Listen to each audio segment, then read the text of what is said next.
എല്ലാവരും ഡിസ്കസ് ചെയ്യുന്ന വലിയൊരു ഫാക്ടറാണ് പ്രീവിയസ് ഇയർ ക്വസ്റ്റ്യൻസ്, പൂർവ്വവർഷ ചോദ്യങ്ങൾ എന്ന് പറയുന്ന നെറ്റിന്റെ PYQs എന്ന് പറയുന്ന ഒരു ഫാക്ടർ. അതിന് നമ്മൾ എവിടെ ഈ ഡീപ്പ് ലേണിംഗിൽ നമ്മൾ പ്ലേസ് ചെയ്യുന്നത്? അതായത് PYQ നമ്മൾ നിർബന്ധമായിട്ടും പഠിച്ചിരിക്കേണ്ട, ഒരു ദിവസം 1-2 PYQകൾ എങ്കിലും ക്വസ്റ്റ്യൻ പേപ്പറുകൾ ഒരു ക്വസ്റ്റ്യൻ പേപ്പർ ആണെങ്കിലും ഒരു ദിവസം PYQ ചെയ്തിരിക്കണം എന്നുള്ളത്. ഈ PhD എങ്ങനെ ഈ PYQ നമ്മൾ ചെയ്യണ്ടേ? PYQ എടുക്കുക, ഒരു ക്വസ്റ്റ്യൻ പേപ്പർ എടുക്കുക, അതിൽ ആദ്യത്തെ ക്വസ്റ്റ്യൻ നോക്കുക, അതിന്റെ ഓപ്ഷനുകളും ഉണ്ടാകും. ആ ചോദ്യത്തിന് കൃത്യമായ ഒരു ഓപ്ഷൻ ഉണ്ടാവുമല്ലോ, ശരിയായ എന്തുകൊണ്ട് മറ്റുള്ള ഓപ്ഷനുകൾ തെറ്റായി. ഈ ചോദ്യത്തിന്റെ ഉത്തരം ഓപ്ഷൻ A ആണെന്നിരിക്കട്ടെ, എന്തുകൊണ്ട് Bയും Cയും Dയും തെറ്റായി എന്നുള്ളത് നോക്കുക.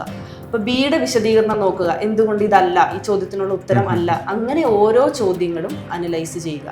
അതോടൊപ്പം തന്നെ കുറച്ച് ക്വസ്റ്റ്യൻ പേപ്പർ നമ്മളത് അനലൈസ് ചെയ്യുമ്പോൾ നമുക്ക് മനസ്സിലാകും ഇതെങ്ങനെയാണ് ഇതിൻ്റെ ഒരു ട്രെൻഡ്, എങ്ങനെയൊക്കെയാണ് ചോദിക്കാൻ സാധ്യതയുള്ളത്. ചേരുംപടി ചേർക്കാനും പ്രസ്താവന ചോദ്യങ്ങളും 1 വേർഡ് ചോദ്യങ്ങളും ഒക്കെ ചോദിക്കാൻ സാധ്യതയുള്ള മേഖലകൾ ഏതൊക്കെയാണ് എന്നുള്ളത് നമുക്കൊരു 10 ക്വസ്റ്റ്യൻ പേപ്പർ ഒക്കെ ചെയ്ത് കഴിയുമ്പോഴത്തേക്കും മനസ്സിലാകും. പിന്നെ നെറ്റ് പരീക്ഷയുടെ പ്രത്യേകത എന്ന് പറയുന്നത് PYQ ബാക്കിൽ നിന്ന് തുടങ്ങാതെ ഫ്രണ്ടിൽ നിന്നും തൊട്ട് മുൻപ് നടന്ന പരീക്ഷയിൽ നിന്നും അങ്ങോട്ടേക്ക് തുടങ്ങുക എന്നുള്ളതാണ് അതിൻ്റെ ഏറ്റവും വലിയ ട്രെൻഡ് മനസ്സിലാക്കാൻ വേണ്ടിയിട്ട് വലിയ കാര്യം എന്ന് പറയുന്നത്.